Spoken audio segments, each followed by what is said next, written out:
Hello and welcome. I'm your host, author Ryan M. Oliver, and this is the Mighty Books Podcast.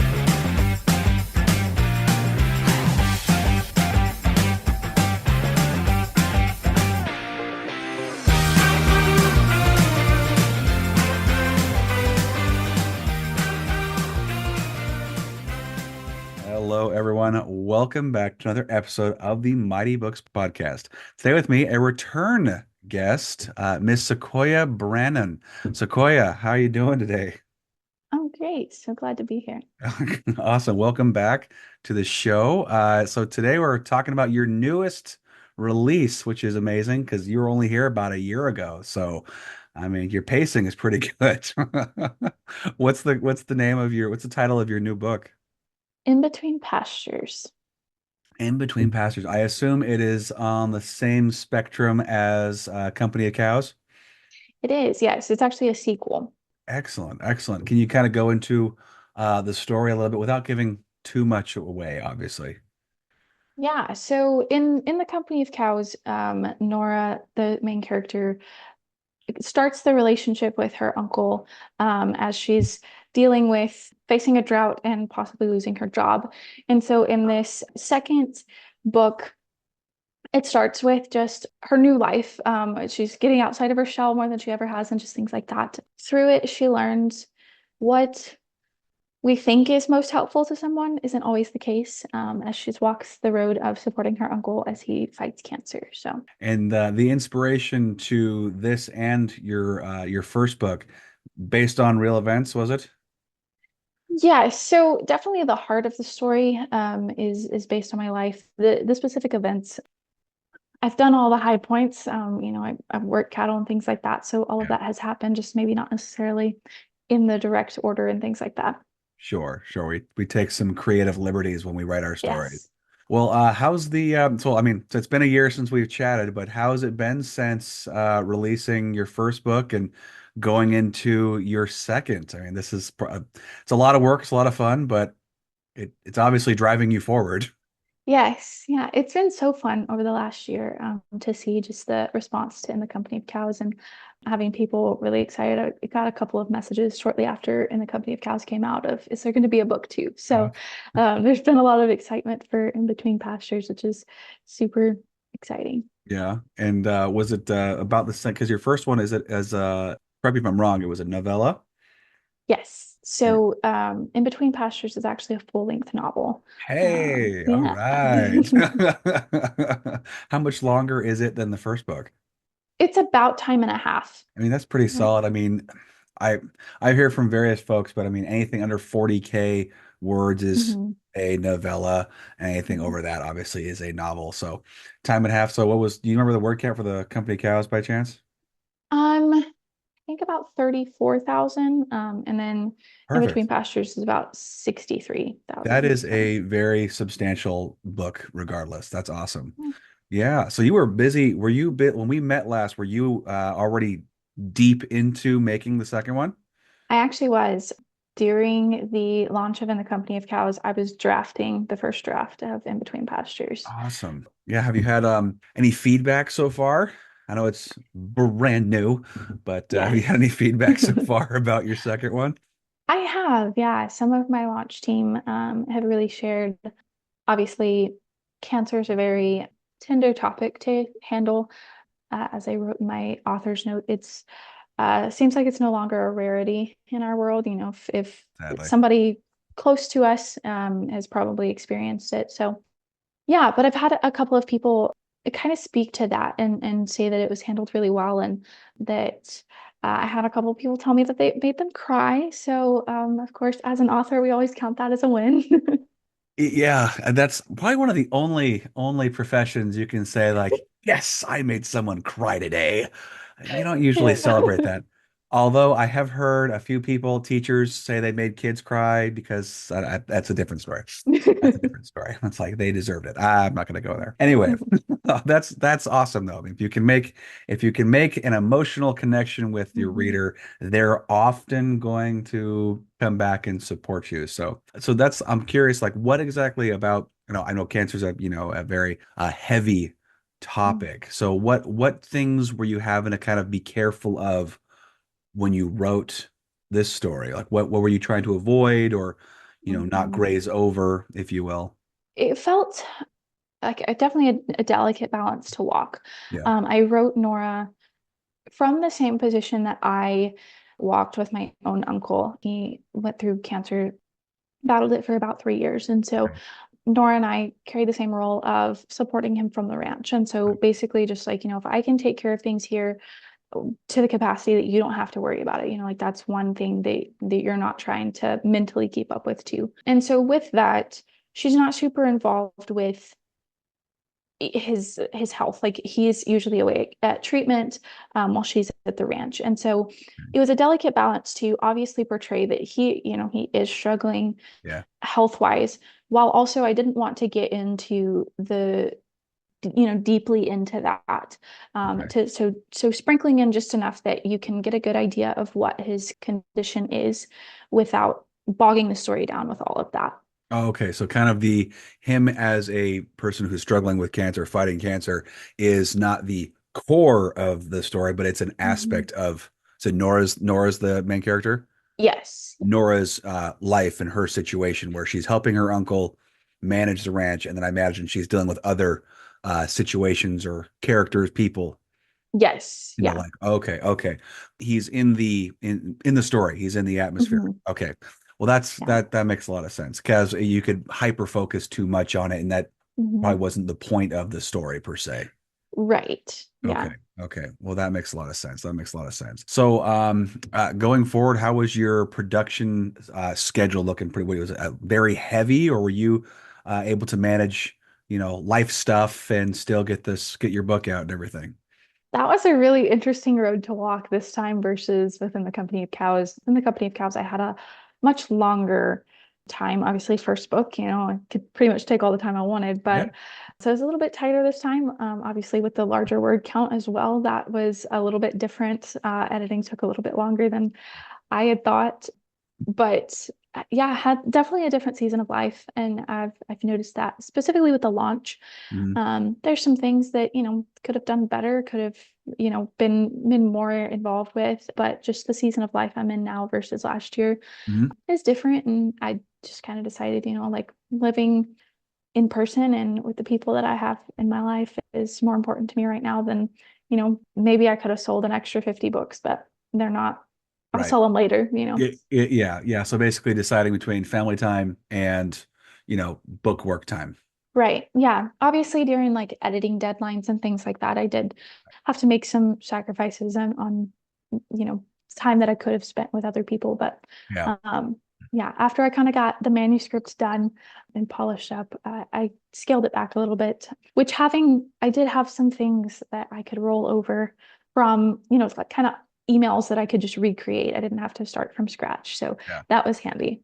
Oh, okay. Talking about like with marketing and everything too. Yes. Oh yeah, marketing is a huge bear. And I mean, probably are you learning about how like to automate things so you're not nearly as heavy Yes. involved in the scheduling and all that? Scheduled emails have been a lifesaver. Haven't they? Haven't they? There, it's marketing is such it's just so big. It can take over your life. Mhm. And like you said, you're having to sacrifice between spending time with family versus doing, pushing your book or marketing your book and Mhm. getting things done. And it's like there's some things you have to have focus on. Writing, editing, yes, handling the logistics of that. But then there's the emails and like, Mhm. do we really have to spend 3 hours a week on? No, we can probably figure out a better way to manage that. Thank God for automated, Yes. automaticity. Yeah, I feel that way. I had the same issue with the podcast with a lot of logistics in the last couple of years. I probably spent, oh gosh, a good 6 hours a week just emailing back and forth, scheduling Mhm. issues, and took a whole whole summer off just to kind of relax, take a break, and then going, hey, I can make computers do this for me, Yes. freeing my mind up to do anything else. Yes. Anything So, else. Yeah. So are um, you doing anything else other than writing books, or is this like your primary source of time now? yeah, I have a lot of little things that I'm doing, but the main thing is I graduated the author conservatory, which I know I talked about Oh last yeah. time. So Congrats. I graduated in June, and I've been working for them, so helping new students navigate the program, kind of talking about that writing and marketing and all the things versus life, like learning to balance that. And so that's been a lot of fun. I really That's enjoyed it. cool. So you doing some mentoring too? Yeah, kind of. It's mainly on the side of some like schedule and some things like that. But yeah, Remind me again. So for those who did not listen to your first one, can you go into what that writer, I can never remember what the title was. What was the writer? What was it again? author conservatory. Author Conservatory. Okay. Can you just explain what that is real fast? Yeah, so it's a college alternative program for gifted writers who that want to make it their career. They teach writing, craft, and business, so there are no starving artists. I like no starving artists. Yeah. What a concept. What do you mean? They're well fed. It's fine. Yeah. Yeah, no. Well, that's really cool. And how big is this author conservatory again? So I was part of the first graduating class this June, and we are about 225 students or so. Wow. And And so that's awesome. yeah, we grow every month. We take new students. So Okay. How long are yeah. you in the school for or the conservatory for? It's about 3 years. Oh, wow. Okay. Yeah. Okay. So you said it's an alternative to college alternative? Yes. Okay. Awesome. And college is getting so expensive. That makes a lot of, I mean, I don't know if you have to pay to go to attend there. Yeah, Okay. it does have tuition, and it is an investment, but Yeah. they what really drew me to them was how much we learn hands-on. We're actually writing novels and we're getting critique on our actual work. We're actually Wow. starting and launching businesses and learning how to market with an act like with our business. We're seeing the income, we're seeing the actual word count grow. Yeah. Very, very involved. Yes, That's absolutely. amazing. Yeah, and I think we discussed this last time, but it's great to see the combination of artist and business coming together. Because I mean, at least when I was growing up with people going to college and everything, like, well, I want to be an artist. Well, like, well, you're gonna be, like you said, you're gonna be a starving artist. So you need to have a Hmm. backup plan. You got to have a Yeah. backup plan. And a lot of times people would choose finance or marketing to some Mhm. degree. So the fact that they're married together in the conservatory, it just makes sense. It makes sense. And being an author has so many avenues, Mhm. opportunities for you guys to grow and to transform your lives and your business into really whatever you want to make it. There's a lot of niche markets you guys can Mhm. jump into, not just fiction, but I mean nonfiction. Are you exploring any like audiobooks, anything like that too? In the Company of Cows has an audio book out. Yeah, Fabulous. That's fantastic. Were you a part of the recording at all or I actually recorded it and edited it myself. nice. Yeah, it was Very cool. How was that experience? it was different. Um, it was really interesting to. It took me a couple of good hours to figure out how, like how I wanted to use my voice and different Mhm. inflections and different stuff like that. So yeah, I learned that also my voice is not used to talking like that for like 4 hours straight. That Tell me was about it. different. It's exhausting. It is exhausting. Yes. Yeah. You wouldn't think, oh, I'm just sitting and recording all day. It's like, Hmm. yeah, but you are mentally trying Yes. to capture every single, like you said, inflection. Things are questions, statements, someone Hmm. shouting, the narrator's voice. It's a lot to think about. And then, so do you do all the editing yourself too? It did. There Yeah. you go. I had about 2 weeks that I had some sweet friends. They had a music recording studio in their house, and they were like, "We don't use it during the week, you know." They had conventional jobs as well, and so they were like, "If you want to come and record," and I'd always wanted to do an audiobook, but it was kind of like, oh, someday I'll figure that out, and then it just kind of fell in my lap. And so, yeah, I had Awesome. about 2 weeks before I was leaving the area. And so it was kind of a crash course. Um, but I really enjoyed it too. I think something really special though is like, I know all of the words are pronounced how they're said, like in our area, like regionally. I feel like there's some words that just regionally are said different. And so that's Mhm. something cool that just like if you listen to the audiobook, they're said how they're supposed to be for the Oh, book. perfect. A native speaker of the area rating it too. That's a great opportunity to get a hold of. And I mean, for God, 2 weeks, 2 weeks of recording and editing altogether. Yes. Oh my, how long were your days? Um, I usually did about 6 hours. Yeah, it's Um, solid. yeah, yeah. Yeah, it's a So lot of I'd record as much as I could before my voice gave out, and then I would do a bunch of editing. just sipping tea and trying honey Yes. tea and trying to recover for tomorrow. And oh my Yeah. gosh, yeah, I'm in the middle of doing that too, recording the art my books also. It's a big project. It's a big project. And did they actually Yes. have a studio too, or was it just desk and a microphone? Or They did have a studio. Yeah. that's amazing. Um, Well, great opportunity for you there. Yeah, what have you gotten feedback from people listening to the audiobook at all? A few people, yeah. Yeah. And I think the biggest thing that I've heard from that is that they really enjoy when the author reads the book. Yes. For that personal, like then that they said it how they meant it. So That's that's very it's true. been neat. Yeah, there's always a disconnect, a worry about disconnect between you hiring somebody else to handle it. Also, just the expense is Hmm. pretty high. You doing yourself is more labor intensive, but you only have to do it one time. Yes. So, and then it's all you. You've done everything, which is A, it's kind of a pride thing, Yeah. and B, it's you get the revenue for it too. So Hmm. the money from it is also. I assume you'll be doing the same thing with this book. Yeah, because I'm not in the area that my friends live. It's about a 6 hour drive down there. So I would definitely love to do an audiobook and I'll figure out how to make that work. But Mhm. with it being a little longer book, that I don't know that I can crash course that in 2 weeks. So yeah, I'm still figuring out logistics, how I'm going to pull that off. But I do Mhm. plan to have one out eventually. Yeah, I've talked to a couple authors who have literally put a recording studio in their closet. I've contemplated it. Yeah, Yeah, you don't have to do it once. it's true. Yeah, they just spread it sounds so janky, but you spread the clothes and you put a desk in there with a computer and a decent microphone and you just Hmm. start recording because it basically bounces off the walls just fine. So it's kind of you don't have to build a whole studio yourself then. Hmm. So I mean, That is smart. yeah, it Mm. works. It's inventive. So Yes. now going forward, are you planning on a sequel to this one? Yeah. Um, I don't have a story planned right now. That's okay. Just came out. I would love to eventually revisit these characters, but for the story that I have in mind right now, which basically is just a one sentence nugget, but I feel like I want to live a little bit more life to Mhm. understand what that's like in my life to be able to write that for them. So, 5 years down the road, I would love to revisit them, but Very right now, cool. I think that's all for now for them. That's a great that you know what? That's a very wise choice.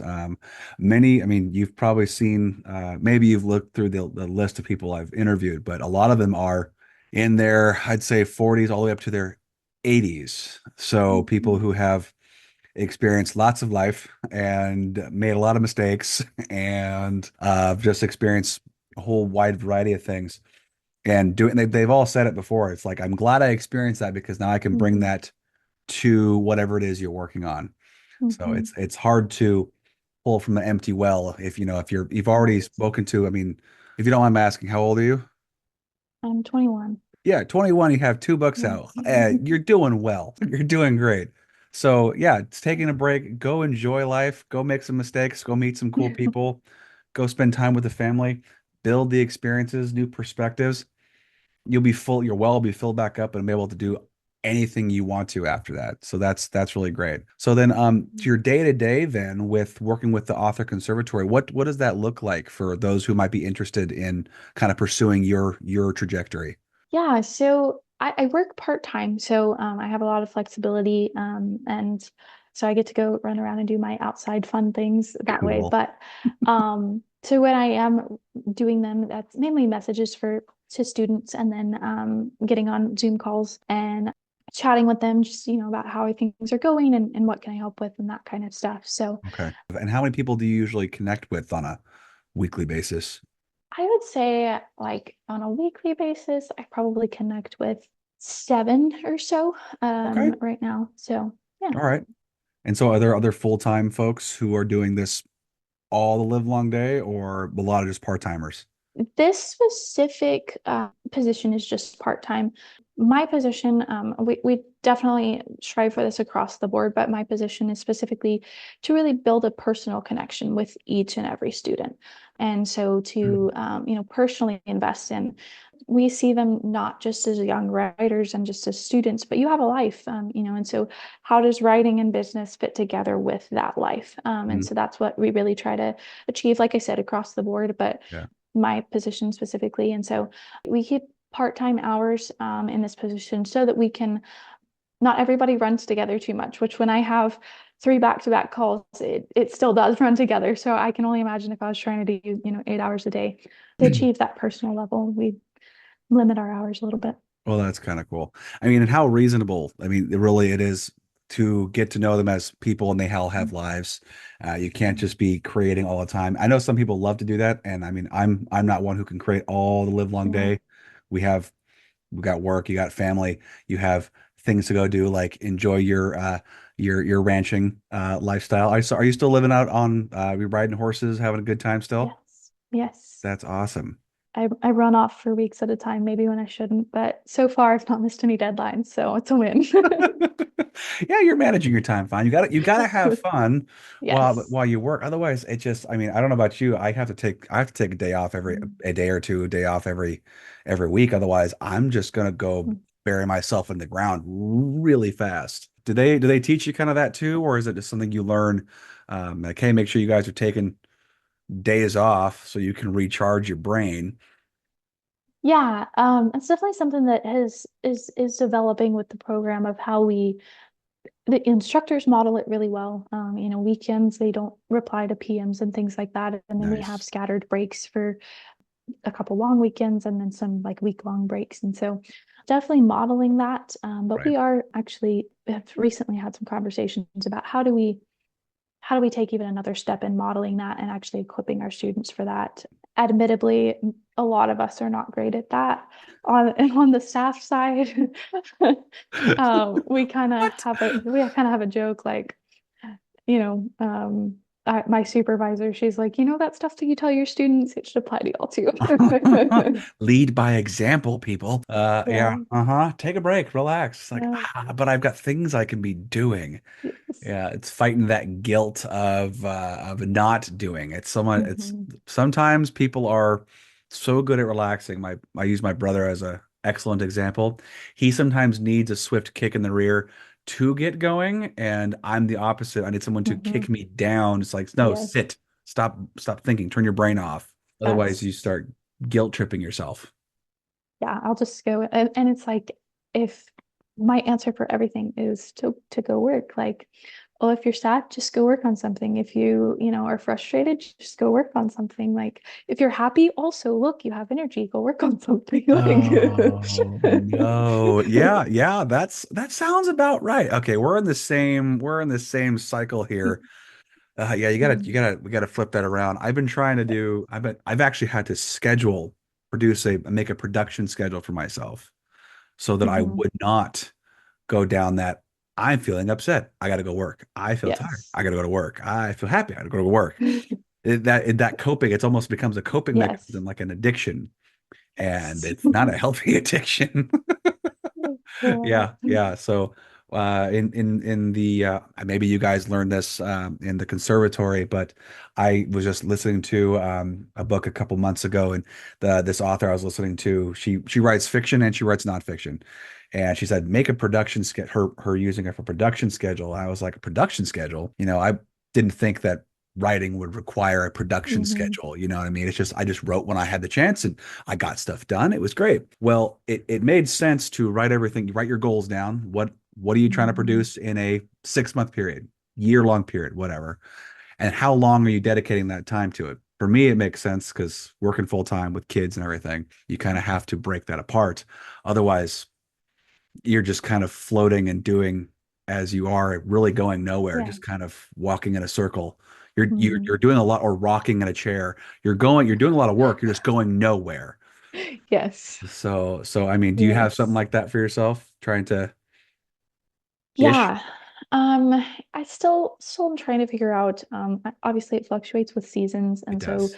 this season's kind of new and I'm trying to figure that out, the balance of allowing myself to run away and go have fun, but not like, still come back and work. And two, because sometimes I'll go and do something fun for a few days. And then when I come back, it's like all of the time that I could have used for work. And it's like I've got to do it all right now. And so trying to balance myself with that and find that. But Yeah, yeah, I kind of based on that, I decided to take 2025 off from publishing. good idea. And so I have a story idea that I'm super excited to work on. But just kind of taking the pressure off of it and not have deadlines and just get to enjoy the process a little bit more. So I'm Fabulous. excited to do that and kind of, like you said, recharge and get Yeah, have fun creativity with built that. back up. Yeah, so when you're not going to be doing, so when you're taking your next year off, which have fun, by the way, enjoy yourself. Traveling, working a different job. Are you still going to be working with the conservatory or? Yeah, I will still be at the conservatory. Okay. I'm sure I will travel quite a bit because that just seems to be my life. Hmm. Uh, road trips. Well, road trips are Um, fun. yeah, but I think just really enjoying the relationships that I with people that I have close around me. So Yeah. Big family? we're very spread out. Spread out. So Okay. that contributes to my road trips as well. 2, 3 hours, 6 hours, far statewide. All the above. All the Yeah. above. Um, I guess six is probably the longest family Okay. wise. Okay. I mean, that's not too bad. Hmm. I mean, it's a Could be long worse for weekend. sure. Yeah. Yeah. It's a bit of a long weekend, but that's okay. Do you guys all share in the interest in ranching and all that A big outside stuff? majority. Yeah, getting together and just having a good time, relaxing, and that's a good thing too. But will you be doing any kind of different work, or are you just going to stick with the part time for next year too?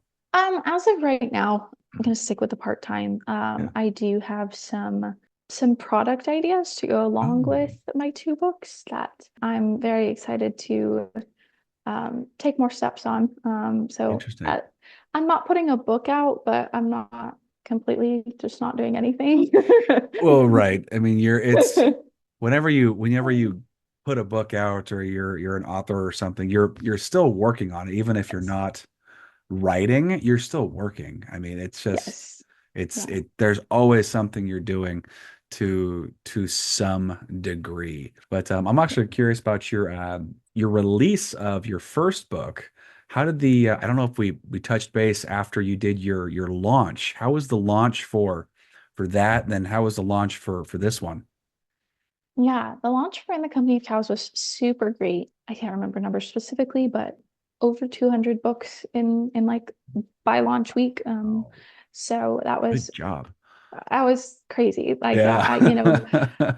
obviously first book, I didn't really know what to expect, but Yeah, I know. that was super awesome. That's amazing. Um, yeah, and it's been super great since then. Good. A lot of really great feedback. So yeah, this launch has been a little bit slower. I think there's a lot that has to do with that. Hmm. Feel like I've kind of been fighting the people's attention for the election. Oh So yeah. maybe my timing wasn't super great on when to release, but live and learn, right? So Yeah. Yeah. You really can't mm, yeah. You can't really, I mean, you can learn this stuff, but it's easier to learn it firsthand mhm, versus secondhand. mhm. So I mean, would there be anything different you would do with the launch other than the timing? Would you do anything different with the launch? Yeah, I'm kind of going back to that season of life thing. If I was in a different season, Yeah. probably, but where I'm at right now, and I don't know. I am really thankful for how In the Company of Cows went, especially after launch, Mhm.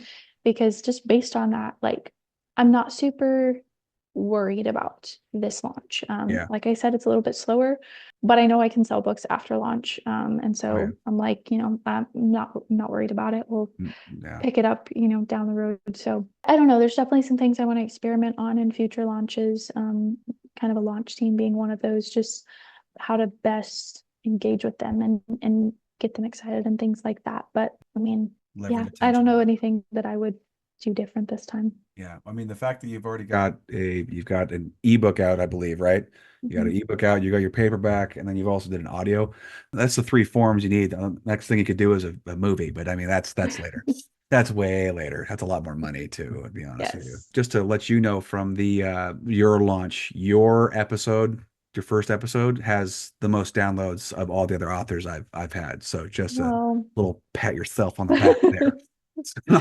that's awesome. Yeah, yeah. So I think the conservatory helped. Your launching has done great stuff. So that is like kind of I would say the power of that group think Mhm. with the conservatory, I'm sure has helped immensely in Yeah. pushing you out there now that you're still working with them. I mean, you're mentoring people, you're face to face. Yes, we're via Zoom, but you're face to face with folks Mhm. and getting to them, building that relationship so they feel like they know you and then they want to support you when you actually produce something. Any kind of editing things going on with the with this story? Did you have to cut a lot of stuff out? Did you have to build stuff up? Was it pretty seamless? So this editing process was a bigger undertaking than it was within the Company of Cows. Yeah. This story kind of has four threads that Nora is facing, and so that was the biggest feedback from my editor, developmental wise, was just that two of them were very prominent and two kind of got lost in the shuffle, and so just drawing those out and making them connect and making it more smooth Okay. was her biggest feedback.